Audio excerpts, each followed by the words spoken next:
Aloha, my name is Kahue Cabanting, and I am the best candidate for one out of the 3 seats at large in this election for OHA.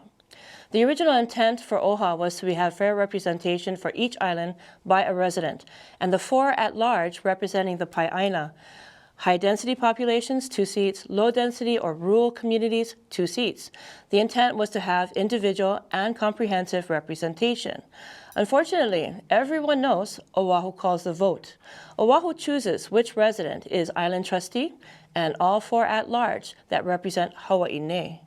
Out of the 11 candidates, I am the only one not on Oahu, meaning I'm the only one who can fairly represent our neighbor islands and rural communities. Please give us a voice.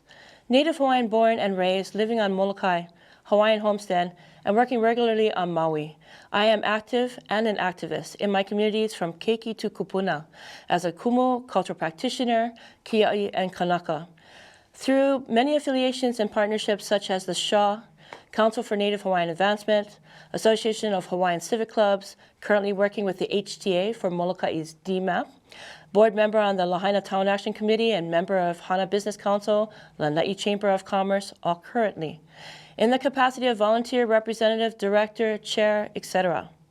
I have taught at Hunananiho, Pu'uhuluhulu, represented at Mauna Kea and Kahuku.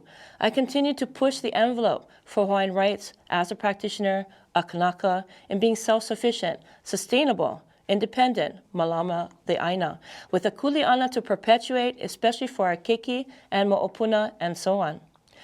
When we talk about platforms, top priorities, and what OHA should do, there are numerous, of course, and housing homeless come on the top. Agriculture, culture, education, medical services, communication, connectivity, transportation. I can give you personal experiences from the neighbor island for each of these. OHA should not take the lead and reinvent the wheel when it comes to our people's priorities.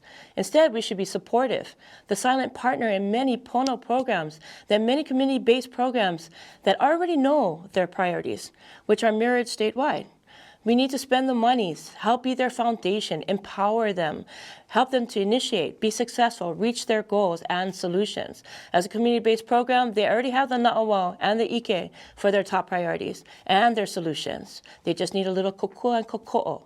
Again, I'm asking for your vote to give our neighbor islands and rural communities fair representation. My name is Kahue Cabanting. You can find me on my email, uikahue4oha@gmail.com. Mahalo.